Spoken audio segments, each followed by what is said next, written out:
आदाब, अस्सलाम वालेकुम नाजरीन। आप गुलिस्तान न्यूज देख रहे हैं और इस वक्त दोपहर के 4 बज रहे हैं। दोपहर के 4 बजे आप अपना मनपसंदा प्रोग्राम स्पेशल रिपोर्ट देखते हैं और स्पेशल रिपोर्ट का आज का ताज़ा शुमारा लेकर आपका मेजबान साहिल इकबाल एक बार फिर से आपकी खिदमत में हाजिर है। नाज़रीन किराम, आज भी स्पेशल रिपोर्ट में मुतअद्दिद खबरें आई जाती हैं और आज हम मुख्तलिफ मौज़ूआत पर बात करेंगे। और आपको बता दें कि आज के प्रोग्राम में हम बात जो बडगाम में इस साल का पहला जो इनकाउंटर यानी तसादुम आराई जो शुरू हुई थी सुबह, उसके हवाले से भी बात करेंगे। और इसके साथ साथ जम्मू कश्मीर में जो इंतखाबी बिगुल बजता हुआ नजर आ रहा है, उस पर भी आज के शुमारे में हमारी खास नजर रहेगी, क्योंकि एक तरफ से इलेक्शन कमीशन ऑफ इंडिया की तरफ से जो है आल पार्टी मीटिंग बुलाई गई है, वहीं दूसरी जानिब कांग्रेस पार्टी की तरफ से भी दिल्ली में इस वक्त एक आल पार्टी मीटिंग जो है चल रही है, उस पर भी हमारी नजर होगी। और इसके साथ साथ लोगों के मसले मसाइल के हवाले से भी आज हम स्पेशल रिपोर्ट में बात करेंगे। तो चलिए नाज़रीन किराम, प्रोग्राम का आगाज करते हैं और सबसे पहले बात करते हैं बडगाम के इनकाउंटर के हवाले से। आपको बता दें कि आज सुबह ही जो वस्ती कश्मीर के बडगाम जिले के रेड बुक इलाके में सिक्योरिटी फोर्सेस और मिलिटेंटों के दरमियान तसादुम आराई शुरू हुई थी। पुलिस ने बताया है, यानी इस बात की तस्दीक करते हुए पुलिस ने बताया था कि मिलिटेंटों की मौजूदगी की इत्तला मिलने पर फोर्सेस ने इलाके को मुहासरे में ले लिया और उसके बाद तलाशी कार्रवाई शुरू की गई थी। और उसके बाद यानी तलाशी कार्रवाई जो है बाद में इनकाउंटर में तब्दील हो गई। और इब्तदाई मरहले में जो इतलात मिली थी उसके मुताबिक वहां पर गोलियों का तबादला जो है हुआ था, लेकिन उसके बाद से गोलियां का जो तबादला है वो थम गया था और अभी भी वहां पर मुहासरा जो है चल रहा है। और आपको बता दें कि इस बात की तस्दीक करते हुए कश्मीर जोन पुलिस ने एक ट्वीट में भी कहा था कि बडगाम के मागम इलाके के रेडबुग में पुलिस और मिलिटेंटों के दरमियान इनकाउंटर शुरू हो गया है। और इस हवाले से हम बडगाम चलेंगे, जहां पर हमारे साथी मोहम्मद अशरफ जो है हमारे साथ जुड़ रहे हैं। उनसे इस हवाले से मज़ीद तफसीलात जानने की कोशिश करेंगे और ये पता लगाने की कोशिश करेंगे कि अभी वहां पर क्या कुछ सूरत हाल है। अशरफ, बहुत बहुत शुक्रिया जुड़ने के लिए। ये बताइएगा कि अभी जो इनकाउंटर बडगाम में शुरू हुआ था सुबह ही, उसके हवाले से क्या कुछ मजीद तफसीलात है, कहां पर इनकाउंटर पहुंचा है और क्या कुछ इस वक्त की सूरत हाल है वहां?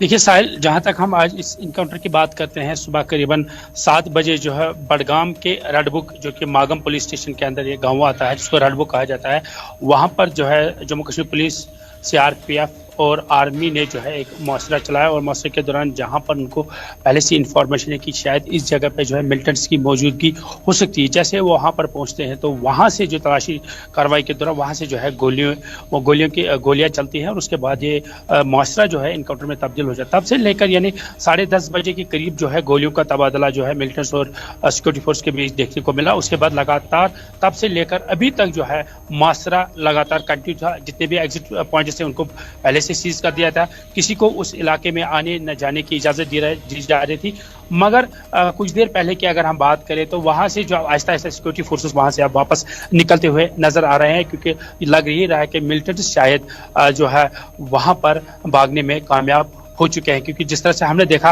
10:30 बजे करीब की जो है वहां पर कांटेक्ट हुआ था मिलिटेंट्स और सिक्योरिटी फोर्स के बीच। उसके बाद तब से लेकर अभी 4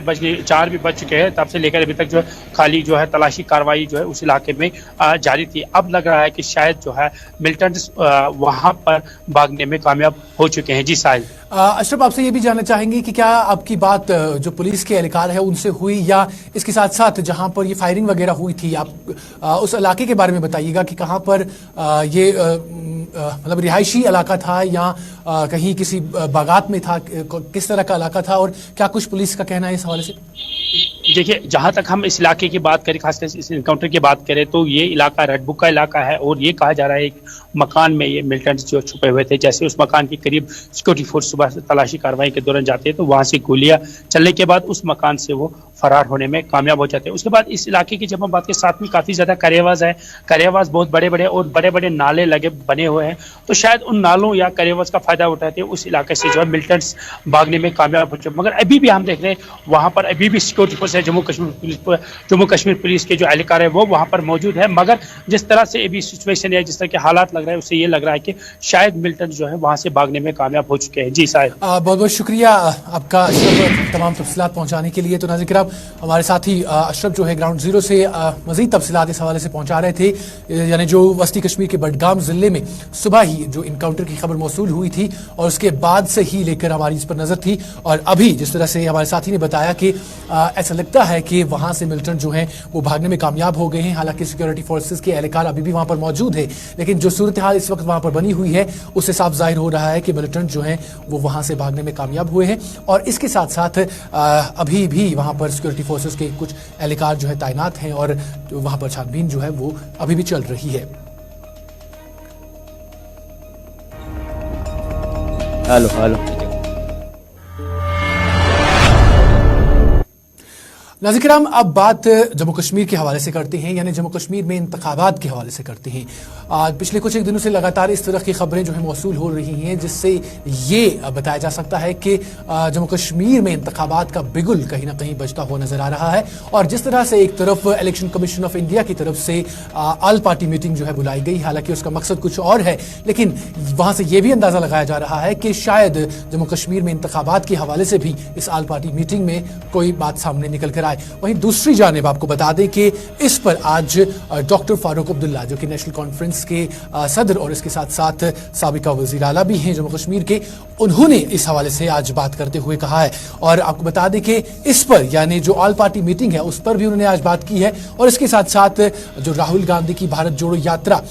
19 तारीख को जम्मू कश्मीर में दाखिल होने वाली है, उसके हवाले से भी डॉक्टर फारूक अब्दुल्ला ने बात की है। आपको बता दें कि डॉक्टर फारूक अब्दुल्ला ने सबसे पहले अगर हम भारत जोड़ो यात्रा के हवाले से हम बात करें तो भारत जोड़ो यात्रा के हवाले से डॉक्टर फारूक अब्दुल्ला ने कहा कि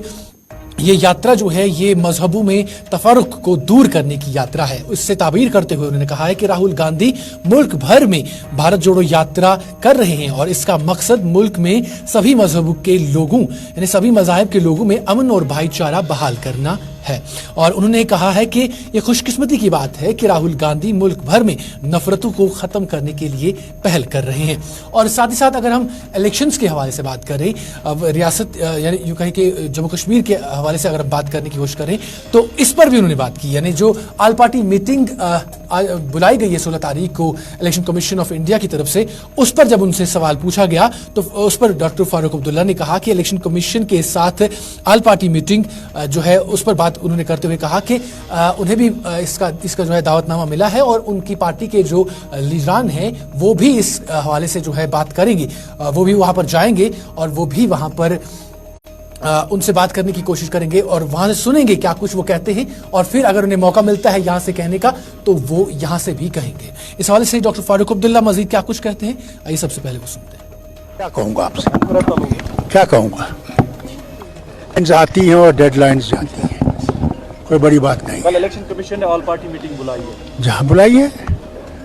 तो हमारी पार्टी भी जाएगी इलेक्शन कमीशन के पास,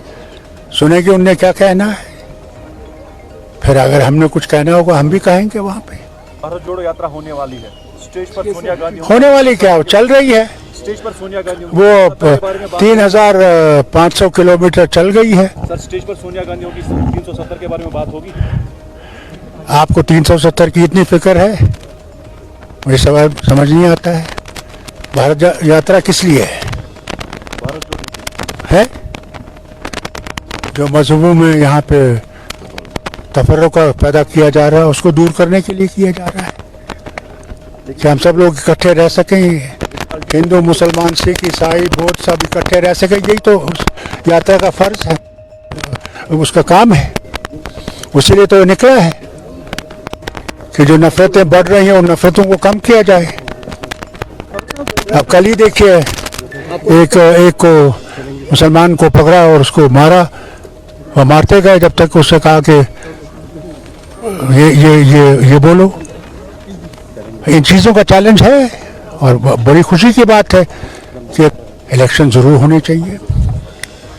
इलेक्शन ही जो है वो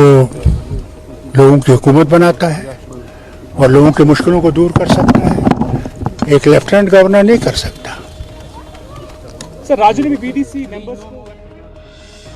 भारत जोड़ो यात्रा के हवाले से बात कर रहे थे डॉक्टर फारूक अब्दुल्ला, और उसके साथ साथ जम्मू कश्मीर में इंतखाबात के हवाले से भी उन्होंने बात की। और जो इलेक्शन कमीशन ऑफ इंडिया की तरफ से आल पार्टी मीटिंग बुलाई गई है, जिसमें नेशनल कॉन्फ्रेंस और पीपल्स डेमोक्रेटिक पार्टी को भी दावतनामा भेजा गया है, उसके हवाले से भी डॉक्टर फारूक अब्दुल्ला बात कर रहे थे। और जिस तरह से उन्होंने कहा कि उनके जो लीडरान हैं,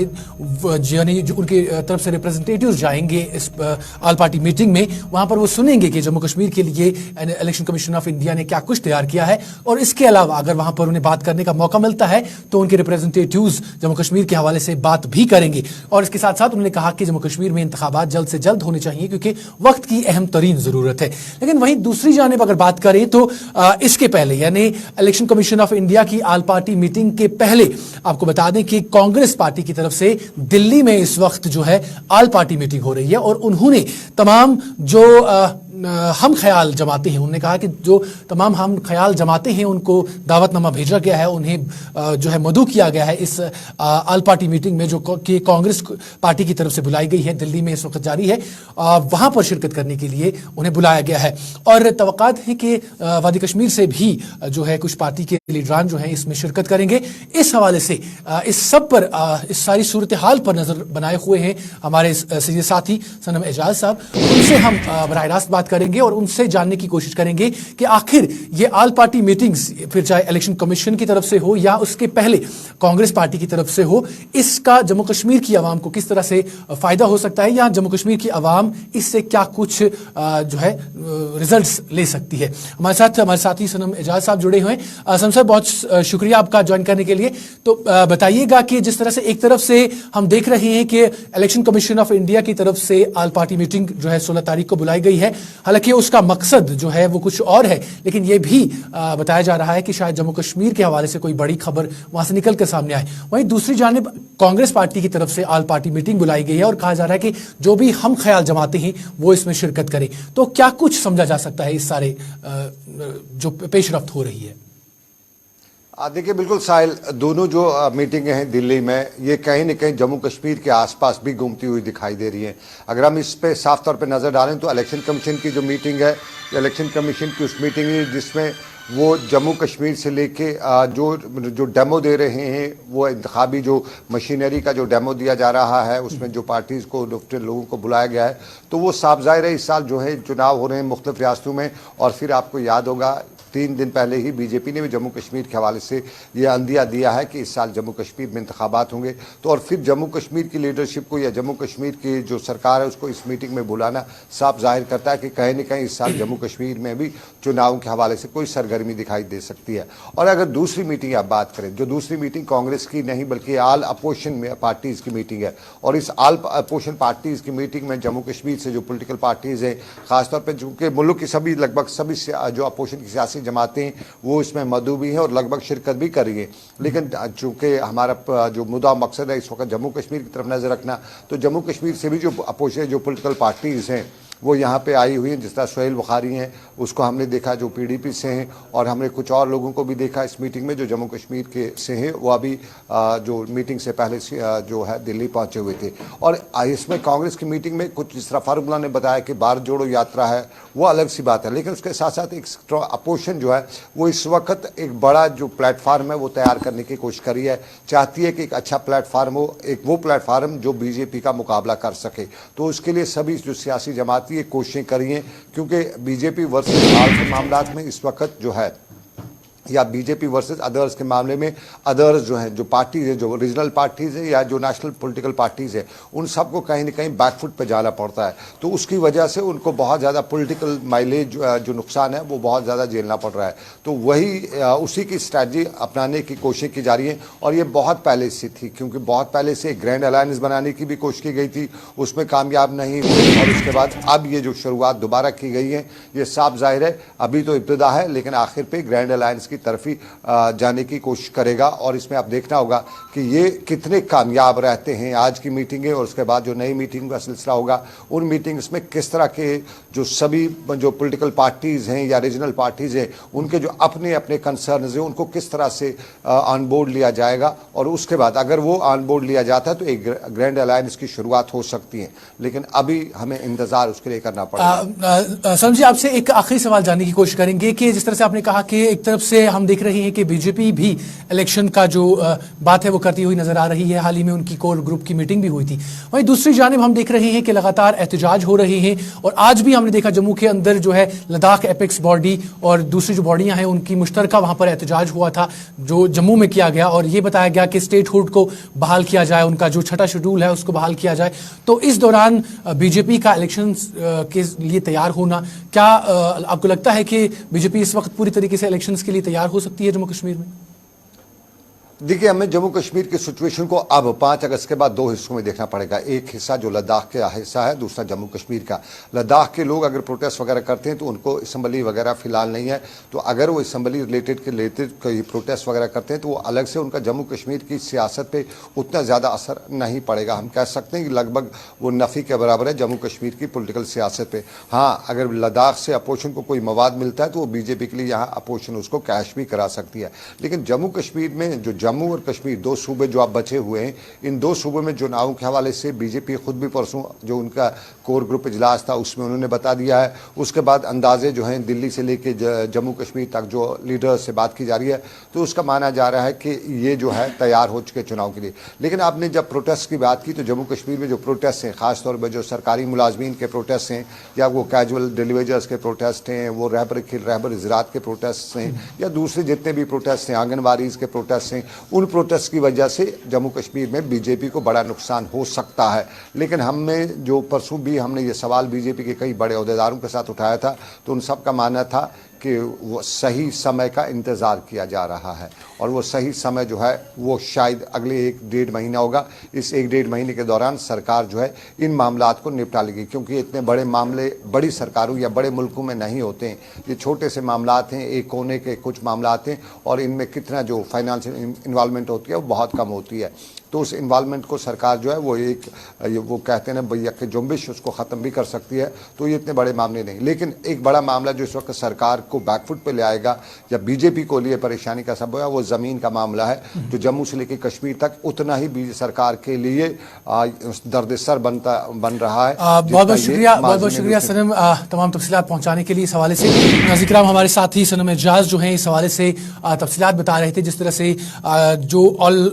इलेक्शन कमीशन की तरफ से ऑल पार्टी मीटिंग जो है 16 तारीख को है और उससे पहले कांग्रेस की तरफ से या यूं कहें कि जो अपोजिशन पार्टीज हैं उनकी तरफ से एक ऑल पार्टी मीटिंग जो है दिल्ली में आज हो रही है। इस हवाले से तफसीलात जो हैं हमारे साथी पहुंचा रहे थे।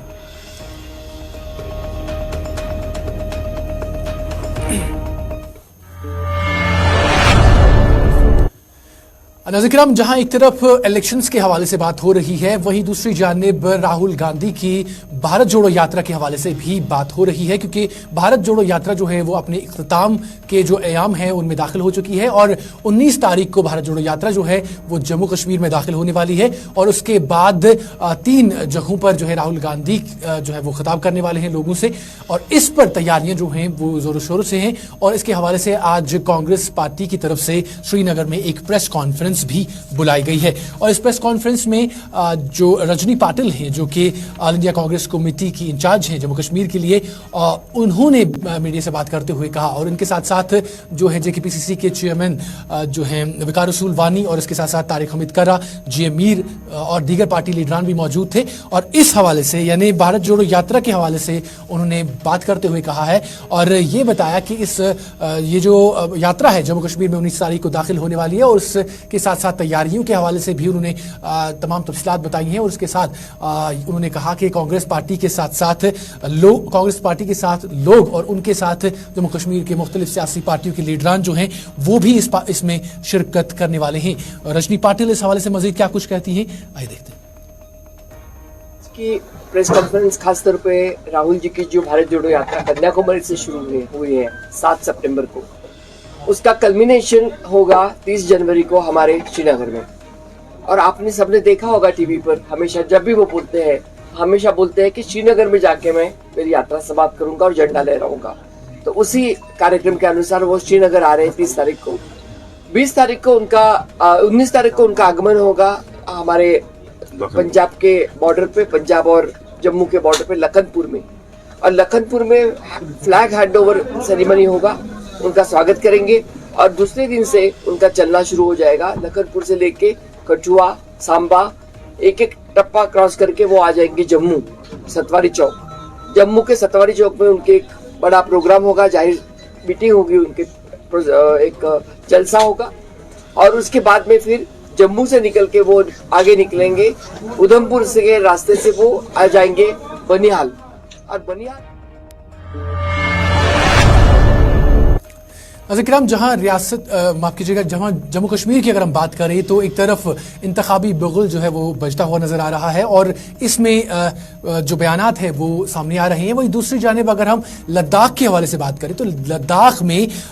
जो रियासत का दर्जा है उसको बहाल करने और इसके साथ साथ छठे शेड्यूल को बहाल करने की मांग जो है वो जोर पकड़ती नजर आ रही है। आपको बता दें कि Kargil development alliance, Kargil democratic alliance और इसके साथ साथ एपेक्स बॉडी लेह जो है उन्होंने आज प्रेस क्लब जम्मू में मुश्तरका एहतजाजी मुजाहरा किया है, जिसमें दीगर जो मसाइल हैं उनके साथ साथ छठे शेड्यूल और लद्दाख यूटी को रियासत का दर्जा देने का मुतालबा जो है दोहराया गया है और सख्त अल्फाज में कहा गया है कि हुकूमत को, यानी जो मरकजी हुकूमत है, उन्हें इनकी जो मुतालबात हैं उनको सुनना होगा और उनके मुतालबात को पूरा करना होगा। सख्त जो है वहां पर प्रोटेस्ट हुआ है और इस दौरान वहां जो लद्दाख से आए हुए लोग हैं, करगिल से आए हुए लोग हैं, क्या कुछ कहते हैं वो आइए देखते हैं। पब्लिक्स के साथ और जम्मू के मीडिया को, एक्सक्लूसिवली जम्मू के मीडिया को भी बताने के लिए कि लद्दाखी आवाम क्या चाहते हैं, क्योंकि आप लोग केंद्र से थोड़ा नजदीक है, इसलिए हमें उम्मीद है कि वो आपकी आवाज़ हमारी आवाज़। आपको एक चीज़ क्लियर कर, अगर उस दिन हम खुश होते हैं, उस दिन अगर सेलिब्रेशंस होता है, तो पिछले 2.5 साल से लद्दाखी सड़क पे नहीं होते। अलग यूटी डिमांड थी लद्दाख से, मैं आपको चीज़ अलग यूटी डिमांड थी लद्दाख की। मैं आपको चीज़ क्लियर कर रहा हूँ, लद्दाख की क्या डिमांड एक्सक्लूड किया है और एरिया में बहुत सारे लोगों को इंक्लूड किया है, जो अनफॉर्चुनेट है। सरकार को हमसे नाम लेकर हमसे बातचीत करनी चाहिए और उन 4 मुद्दों पर बात करनी। हमने सरकार के खिलाफ कोई जंग तो नहीं लड़ी, सरकार हमारी, आप वैसे भी पीसफुल लोग, लद्दाख को खास किया, सरकार को भी समझना चाहिए और सरकार से ये बिल्कुल हम दिल से ये कहना चाहते हैं कि खुले दिल से बात करना चाहते हैं और डर में जब बच्चे को परेशानी होती है तो घर के पेरेंट्स से ही ये सारी। तो चलिए नाज़रीन, इस खबर के साथ ही आज के स्पेशल रिपोर्ट के शुमारे का इख्तिताम पहुंचता है। दीजिए अपने मेजबान साहिल इकबाल को इजाजत। अल्लाह हाफिज़।